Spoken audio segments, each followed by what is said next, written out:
यूं तो समाजवादी पार्टी और ऑल इंडिया एमआईएम यानी ओवैसी की पार्टी का कोई गठबंधन पहले नहीं हुआ।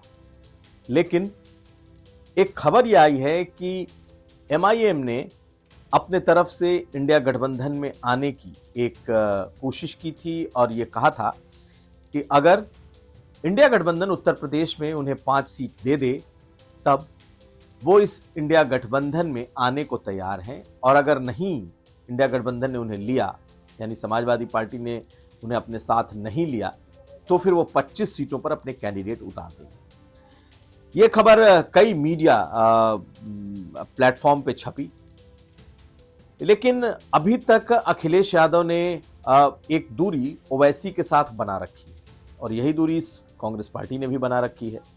लेकिन यह खबर जरूर आ गई कि ओवैसी चाहते हैं कि इंडिया गठबंधन में उत्तर प्रदेश में उन्हें 5 सीटें मिलें। इसके पीछे की एक वजह भी है। दरअसल इस वक्त समाजवादी पार्टी के सबसे बड़े नेगोशिएटर के तौर पर शिवपाल यादव है, और शिवपाल यादव जब अलग थे समाजवादी पार्टी से और उन्होंने अपनी पार्टी बनाई थी तब वो बेहद करीब थे असदुद्दीन ओवैसी के और गठबंधन की बार बार वकालत भी करते थे। तो क्या शिवपाल यादव के जरिए कोई बातचीत असदुद्दीन ओवैसी से हुई है? हालांकि कई मौकों पर शिवपाल यादव कह चुके हैं कि असदुद्दीन ओवैसी यानी कि एमआईएम को भी साथ लेना चाहिए। हालांकि पार्टी का ये आधिकारिक स्टैंड अभी तक नहीं है, लेकिन सूत्र बताते हैं कि इंडिया गठबंधन के कई घटक दल चाहते थे कि एमआईएम को साथ लिया जाए, और उसमें एक जो नाम है उसमें शिवपाल यादव का नाम कहा जा सकता है कि सपा की तरफ से वो चाहते हैं। लेकिन आज ऑल इंडिया एमआईएम ने एक तरीके से ऐलान कर दिया कि वो 6 सीटों पर चुनाव लड़ने जा रही है, यानी कि बात नहीं बनी है। अंदर खाने अगर कुछ बात हुई हो तो वो बात पूरी तरीके से नहीं बनी।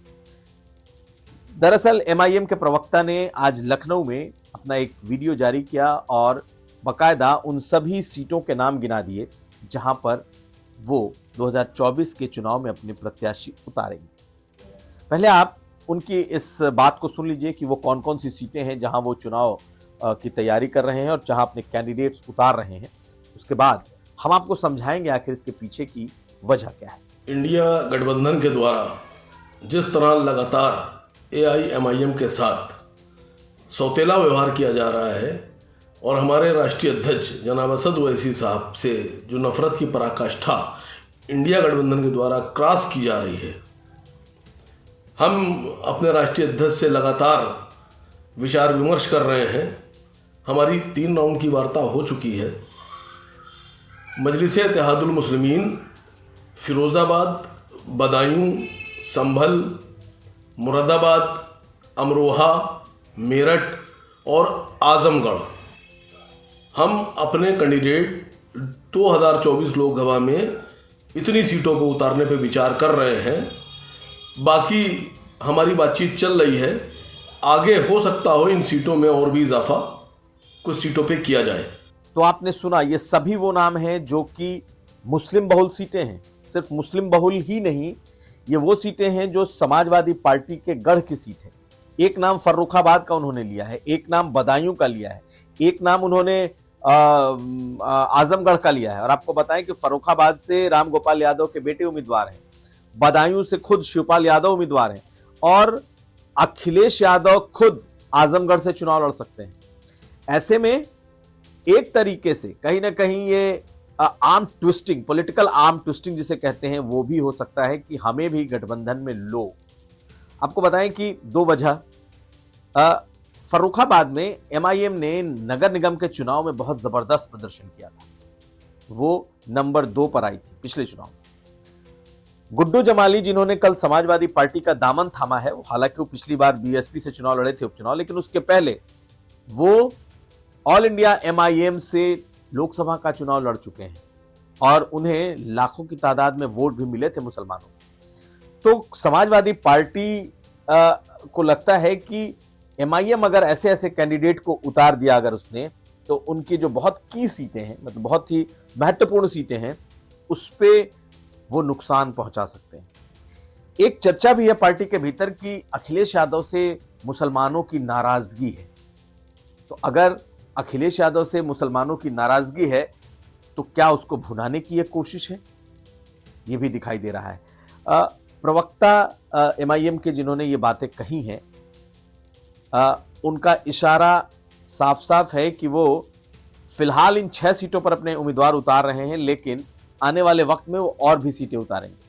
ऑल इंडिया एमआईएम के मुताबिक तकरीबन 25 सीटों पर वो तैयारी कर रही है और खासकर मुस्लिम बहुल या जिसमें मुसलमानों की तादाद अच्छी है, उसको उन्होंने अपने निशाने पर रखा है। उस पर वो आई कर रहे हैं कि उन सीटों पर वो चुनाव लड़ाएंगे।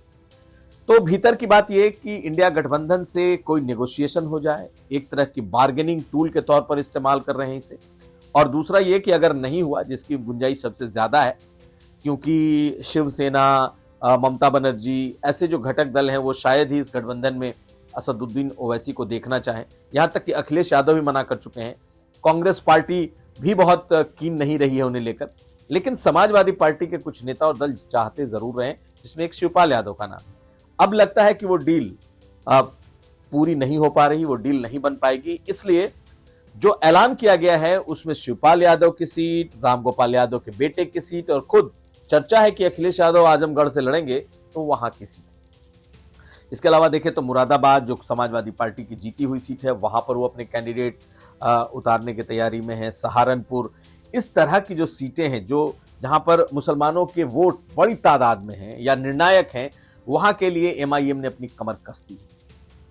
तो क्या असदुद्दीन ओवैसी अगर कैंडिडेट उतारते हैं तो इंडिया गठबंधन को नुकसान पहुंचाएंगे? बहुत मुमकिन है। इसलिए क्योंकि एक तरीके का एक डिसइंचेंटमेंट, एक तरीके की बेरुखी मुस्लिम बिरादरी में देखी जा रही है, और उन्हें लगता है कि जब भी वक्त आया है, चाहे वो लोकसभा के चुनाव में टिकटों का बंटवारे की बात हो, 31 उम्मीदवार उतार चुके हैं अखिलेश यादव, मुसलमानों के चेहरे उनके मुताबिक इक्के दुक्के छोड़ करके नहीं है।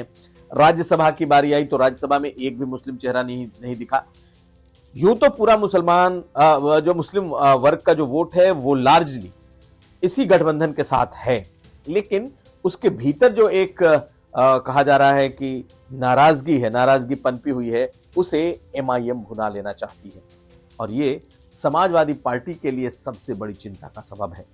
तो अगर एमआईएम इस इंडिया गठबंधन में नहीं आता तो क्या वो इंडिया गठबंधन का खेल खराब करेगा? क्या वो समाजवादी पार्टी को नुकसान पहुंचाने की स्थिति में है? ये तो वक्त तय करेगा, लेकिन एक बात जरूर है कि कांग्रेस और सपा के साथ आ जाने के बाद अब एमआईएम उत्तर प्रदेश में खुलकर बैटिंग करने की तैयारी में। उसे लगता है कि मुसलमानों में जो फैली हुई नाराजगी है, सियासी रूप से उसे समेटने की जरूरत है, और वो उसे करना ही चाहिए, ऐसा एमआईएम को लगता है। और यही वजह है कि आपने जिन सीटों का नाम सुना, दरअसल उस पर इनकी तैयारी है। तो देखना है कि क्या किसी भी तरीके से ओवैसी मान जाते हैं 2024 के लिए, या फिर अपनी ताकत के लिए, मुसलमानों के वोट के लिए क्या वो चुनाव में उतरते हैं। बहुत अहम है और इस पर नजर बनी रहेगी।